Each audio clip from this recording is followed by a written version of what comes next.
السلام علیکم دوستو، آج دنیا بھر کے مسلمان سیاسی و عسکری طور پر انتشار میں مبتلا ہیں۔ اس تمام قرائے ارض پر کوئی ایک مسلمان ریاست بھی ایسی نہیں جو اقوام عالم کے درمیان ویٹو کی طاقت رکھتی ہو، لیکن دور حاضر کے نوجوان شاید اس بات سے بے خبر ہوں کہ یہ حالات ہمیشہ سے ایسے نہ تھے، بلکہ مسلمانوں کی 1400 سالہ تاریخ میں ایسی کئی اسلامی سلطنتیں گزری ہیں جو ورلڈ آرڈر جاری کرنے یعنی نظام عالم چلانے کی طاقت رکھتی تھیں۔ ان کے احکامات دنیا کے ہر چھوٹے اور بڑے ملک پر چلا کرتے تھے۔ آج اس ویڈیو میں ہم آپ کو تاریخ میں قائم ہونے والی ایسی ہی 10 مسلمان سلطنتوں یا خلافتوں کا احوال سنائیں گے کہ جو اپنے دور کی سپر پاور تسلیم کی جاتی تھیں۔ خلافت راشدہ۔ حضور اکرم صلی اللہ علیہ وآلہ وسلم کے وصال کے بعد آپ کے جانشین چننے کا جو طریقہ کار منتخب کیا گیا اسے خلافت راشدہ کہا جاتا ہے۔ اس نظام کے تحت معتبر اور اکابر صحابہ کرام باہم مشورے سے مسلمانوں کا خلیفہ چنتے تھے جو ہر خاص و عام کے سامنے جوابدہ ہوتا تھا۔ مسلمانوں کا یہ نظام حکومت 30 سال کی مدت تک رائج رہا۔ خلافت راشدہ کے پہلے خلیفہ حضرت ابو بکر صدیق، دوسرے خلیفہ حضرت عمر فاروق، تیسرے خلیفہ حضرت عثمان غنی، جبکہ چوتھے خلیفہ حضرت علی رضی اللہ تعالی عنہم تسلیم کیے جاتے ہیں۔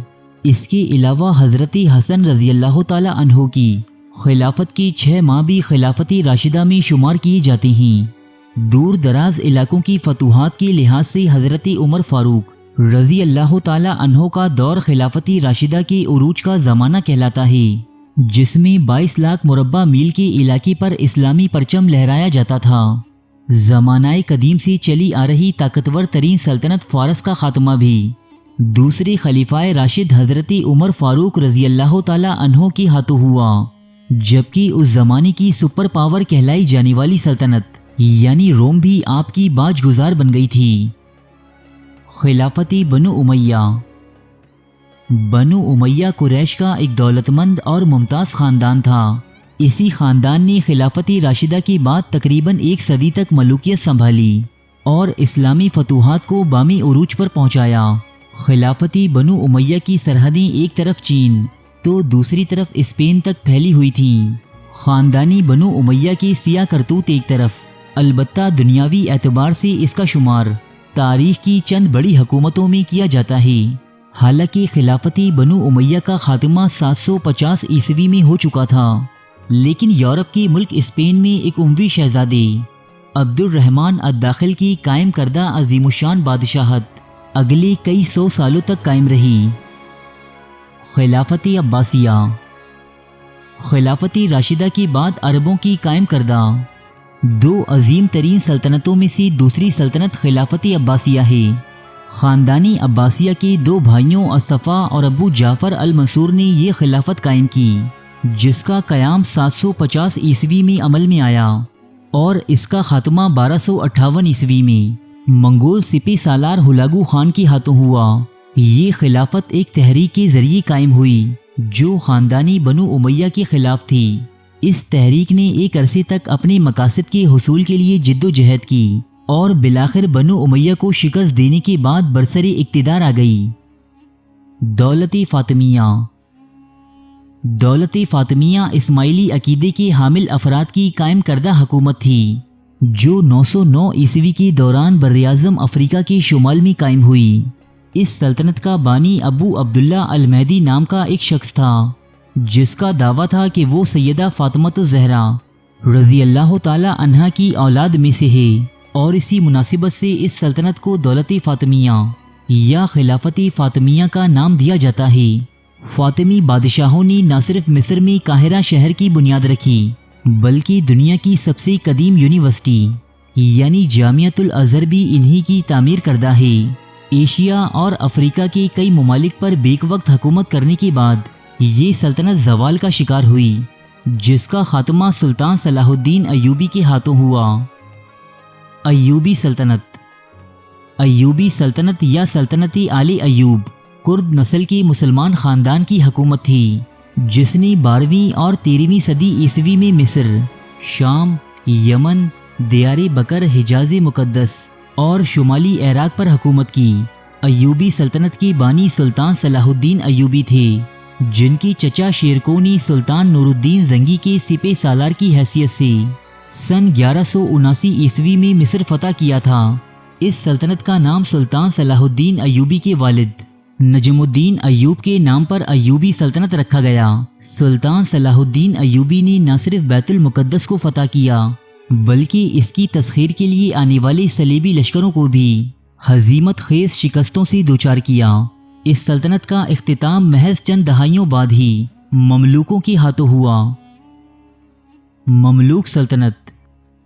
مملوک دراصل ایسے غلام کو کہتے ہیں جو جنگ و جدل کے ہنر سے واقف ہو۔ قرون وسطیٰ میں مسلمان خلفاء اور سلاطین دور دراز علاقوں سے غلام خرید کر لاتے تھے، جنہیں فوجی تربیت دے کر جنگوں میں استعمال کیا جاتا۔ رفتہ رفتہ یہ ایک پائیدار عسکری قوت بن گئی اور مصر کی حکومت پر قبضہ کر لیا۔ 13ویں صدی عیسوی کے دوران ہندوستان کے تخت پر بھی مملوکوں کا قبضہ رہا، البتہ انہیں جو عروج مصر اور مشرق وسطیٰ میں حاصل ہوا وہ یہاں نہ ہو سکا۔ پورے عالمی اسلام میں صرف مملوک ہی وہ واحد قوت تھے کہ جنہوں نے منگول لشکر کو ان کے دور عروج میں شکست دی۔ تیموری سلطنت۔ اس سلطنت کا بانی امیر تیمور تھا، جو ایک منگول خاندان سے تعلق رکھتا تھا۔ بلخ میں تخت نشین ہونے کے بعد تیمور نے ان تمام علاقوں پر قبضہ کرنا اپنا حق اور مقصد قرار دیا جو کبھی چنگیز خان کے زیر تسلط تھے۔ یوں فتوحات اور لشکر کشی کا ایک نہ رکنے والا سلسلہ شروع ہوا، جو اگلے 37 سال یعنی اس کی موت تک جاری رہا۔ تیمور کے حملوں سے نہ تو طاقتور مملوک محفوظ رہے اور نہ ہی دولت مند عثمانی سلطان۔ وسطی ایشیا سے اٹھنے والا یہ طوفان ہندوستان، ایران، ترکی اور یورپ سے ہوتا ہوا چین تک جا پہنچا۔ البتہ امیر تیمور کے نااہل جانشینوں کے سبب یہ سلطنت کچھ زیادہ عرصے دنیا کے نقشے پر قائم نہ رہ سکی۔ سلجوقی سلطنت۔ سلجوقی سلطنت ترک مسلمانوں کی قائم کردہ بادشاہت تھی، جو 11ویں سے 14ویں صدی عیسوی کے درمیان قائم ہوئی۔ یہ دولت عباسیہ کے بعد تمام عالمی اسلام کو ایک مرکز پر جمع کرنے والی آخری حکومت تھی۔ سلطان الپ ارسلان اور ملک شاہ کا دور سلجوقی سلطنت کا سنہرا زمانہ کہلاتا ہے، کہ جب چین اور روم کی حکومتیں بھی سلجوقیوں کی باج گزار تھیں، لیکن سلطان ملک شاہ کی وفات کے بعد اس کی سلطنت اس کے 4 بیٹوں میں تقسیم ہو گئی، اور یہی تقسیم اس عظیم الشان سلطنت کے زوال کا باعث بنی۔ باقی رہی سہی کسر پہلے صلیبیوں اور بعد میں منگول لشکروں نے پوری کر دی۔